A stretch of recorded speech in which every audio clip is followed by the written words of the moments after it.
My friend wants to cook me for her boyfriend in my vegan home and I should just get over it. Now she's hysterical because her boyfriend broke up with her right after. I have been friends with Jane for most of my life. She is like a sister to me. Jane is not vegan but my family and I are. My mother is especially strict about animal products being brought into the house and I share her values. This has never been an issue and Jane and her family have always been accommodating and mindful of this. Obviously, Jane was welcome to wear whichever clothes she wanted in our home but my mom asked if she wanted to eat at ours, if she ate our meals, or if she wanted to bring snacks that were free of animal products. This was never an issue. Fast forward to last weekend. Jane has recently started dating Brian. They live about 3 hours away from me so I offered to host them for the weekend. They arrived late on Friday and I had already cooked and had dinner ready. They both seemed happy with the food. However, the morning after I wake up they are gone. I message Jane and she tells me they left to get groceries. It was a little weird since my fridge was packed but I didn't question it. When they came back I saw that they had brought beef burgers and expected to be able to cook them for lunch. I was a bit surprised and asked Jane if she had forgotten about my rule. She sheepishly admits that no, she hadn't. She just didn't think I would mind this one time.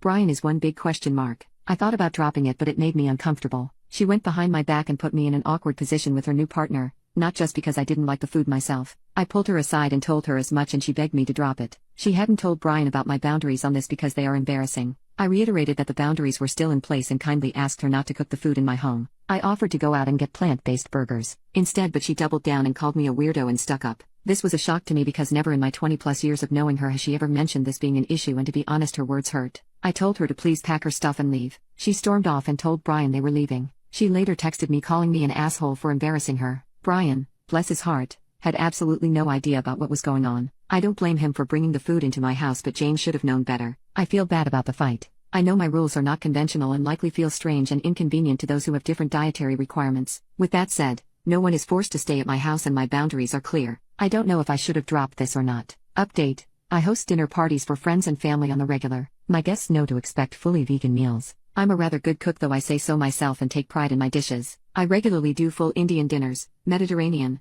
with a twist, Chinese, or even just everyday comfort foods like mac and cheese, homemade soups and bread, Italian and there are always desserts. There's quite some misconception in place around vegan cuisine that it's nothing more than rabbit feed and tofu. I enjoy introducing people to the other side, the one with spices. No one leaves my home hungry unless they really want to. As I mentioned in the previous post, Jane and Brian left mine on Saturday. Jane messaged me soon after they left and she was too emotional for me to want to respond. I was also in a bit of a shock so I thought it would be best to cool off and have the conversation later. On Sunday evening I called her only for her to hang up on me. I messaged her and asked her to give me a call when she was ready. On Wednesday she called me and to make a long story short she expected me to apologize. I told her that I was sorry the trip ended this way but I wasn't sorry for enforcing rules in my own home, rules that she has known and followed since she was 9. She kept fighting me on it and insisted that it was a stupid rule and that people eat meat. Get over it. I simply responded with not in my home they don't. She then hung up again. On Friday morning I woke up to a Facebook message request from Brian. I accepted it and he thanked me for hosting them and apologized for overstepping.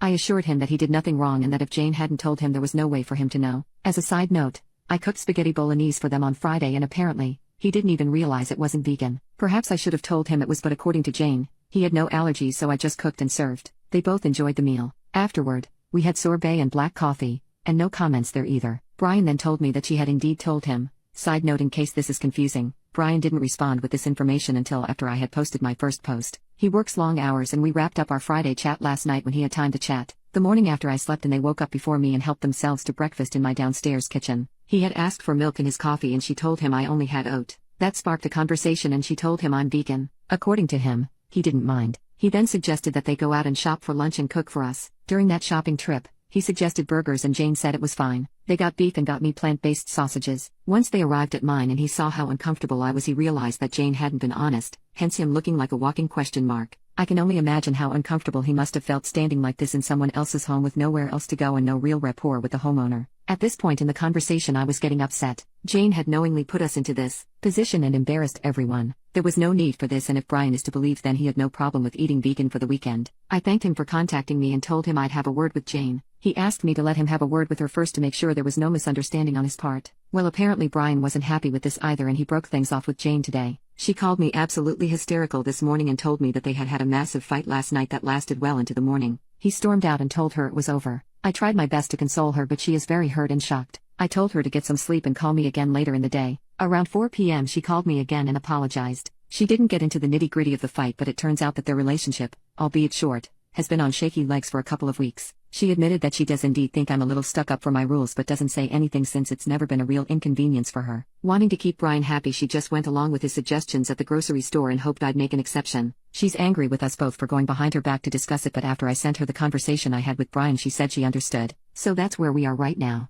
Jane is my oldest and best friend and she made a bad call. She was feeling stressed about her relationship and struggling to keep face and she lashed out. I can forgive that and I will. I have invited her to come over between Christmas and New Year so we can heal our friendship.